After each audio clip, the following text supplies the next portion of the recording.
on behalf of the University and Colleges Union, I first of all want to congratulate you on the magnificent protest movement that you have staged over the last month. Your protests have inspired us here in the UK and have also caught the attention of people around the world. We know that messages of support and solidarity have come in from student movements in the US, in Brazil, in Italy, in Germany and beyond. We'll hear more about that later. You have inspired us. From the 10th of November demonstration where 50,000 students marched in London and thousands occupied the Millbank Tower, on the 24th of November when 130,000 students marched on the streets of Britain, on the 30th of November when students in many universities around the country occupied, and today when thousands of students are marching, and tomorrow we will see tens of thousands of students more. What are we up against? We're up against a group of clowns.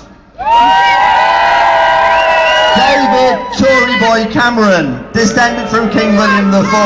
What does this man know about the meaning of student debt? Nick Pinocchio Clegg, whose nose gets bigger every time he speaks and who has betrayed his promises and betrayed the hopes, of a generation of young people. And how can we forget Vince Cable? Vince Clifferty Flofferty Cable, who can't make up his mind from one day to the next whether he'll be voting for his own policies.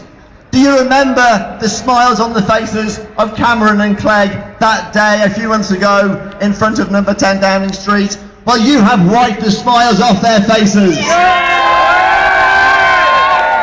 But we're also learning what generations have learnt before us. You can't trust the politicians. That capitalism is all about business and profit and not about the things that we need. And what do we need? We need education to be a right and not a privilege.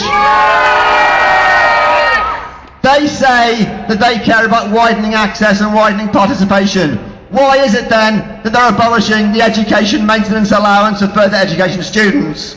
Why is it that they're cutting Aim Higher, which is all about widening participation?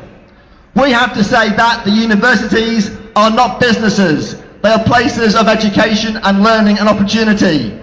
But they are treating the universities as businesses. That means that if they're not generating enough profit, they'll go to the wall.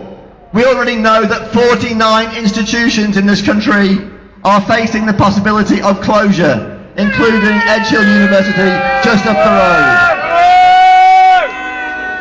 University workers also have their own battles against closures, over pensions, over job security, against budget cuts. And that is one reason why we're here today. Because your fight is our fight. And our fight is yours. And other trade unionists will say the same thing.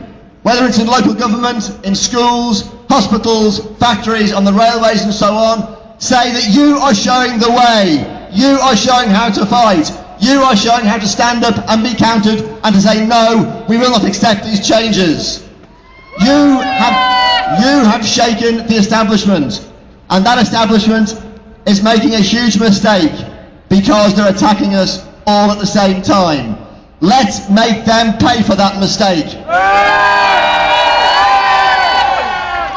And so I now extend to you an invitation that when we're fighting over the issues I just mentioned, that you come to our demonstrations, to our rallies, to our picket lines. Our strength is in standing together. Let's prove, as has previous generations in history, that real united action can win. I salute you. Thank you.